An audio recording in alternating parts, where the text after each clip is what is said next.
we are probably at the most exciting time. It's an inflection in our industry where the convergence of the technical and analytical advances are so profound, and at the same time we have the scientific revolution where we have the genomics and all of the omics, which are now coming to fore.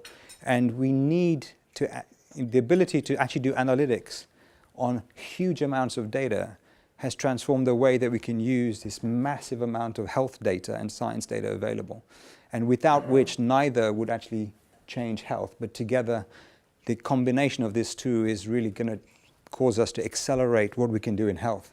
So much so that we're now seeing for the first time ever the true application of genomics in healthcare. And we are now at an inflection point where in many cancers, you see in ASCO, there's a publication literally coming out every week that's changing the way we do oncology research, and oncology outcomes are changing. And we're now at a point where even cellular-based therapies are curing patients with cancers for the first time ever.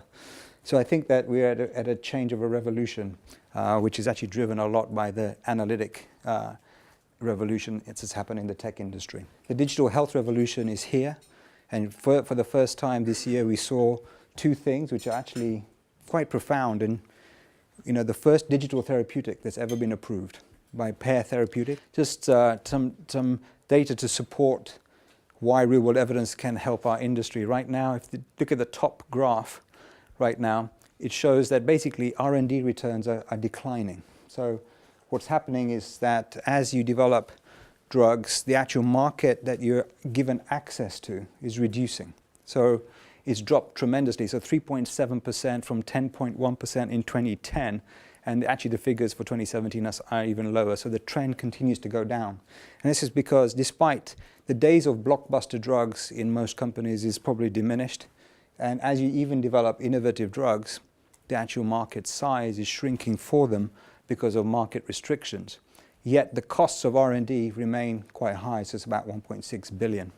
And we are now at a point where we can collect that information and understand its impact on clinical care and disease to a point that we can start to affect it and actually find solutions which are just beyond just the pharmacological solutions, and provide solutions which integrate both drug, pharmacology, and some interventions around other elements, including social support or behavioral influences as well. Sanofi has decided to really invest in the real-world segment to drive the understanding on how usage is conducted, what is the diversity of situation we face in the real life, and to be able to conduct analysis, trying to cluster patients in different homogeneous groups, making comparative effectiveness, safety in real life, as important documentation of the value of the product we put on the market.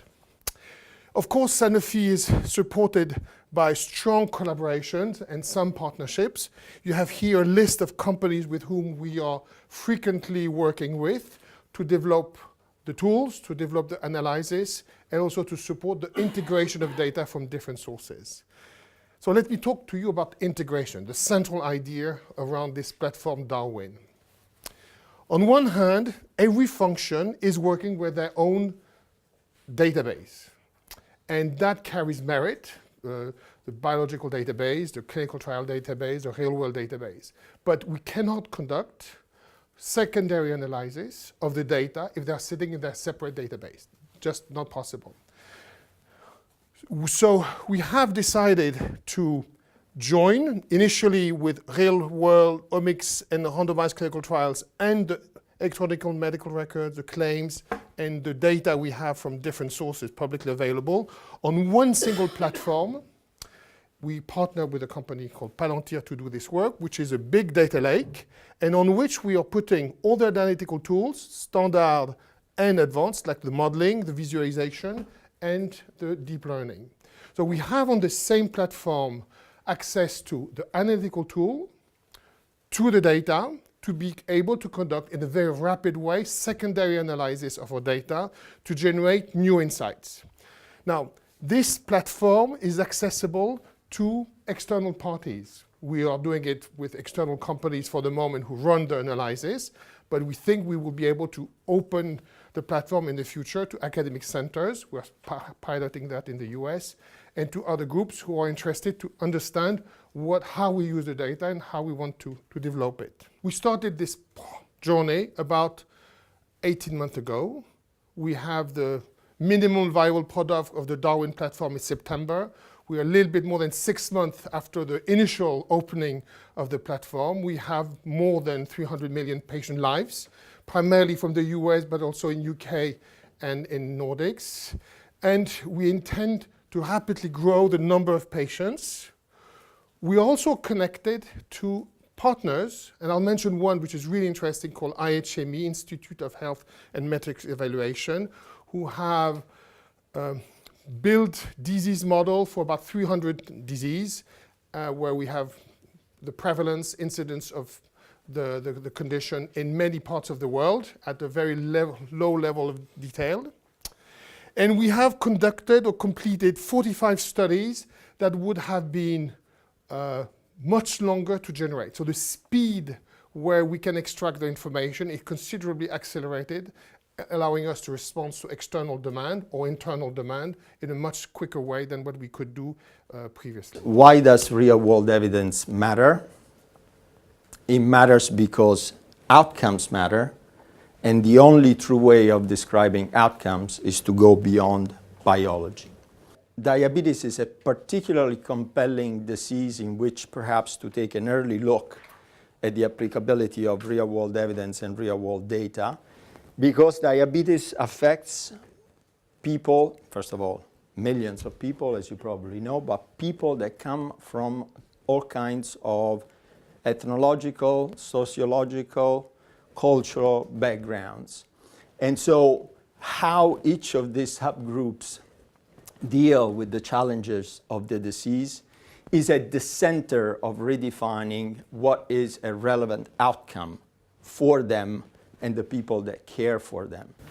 Diabetes is amongst the diseases, and especially the chronic diseases, one that is a full-time job on one end. And on the second hand, the most concerning and to a certain extent most catastrophic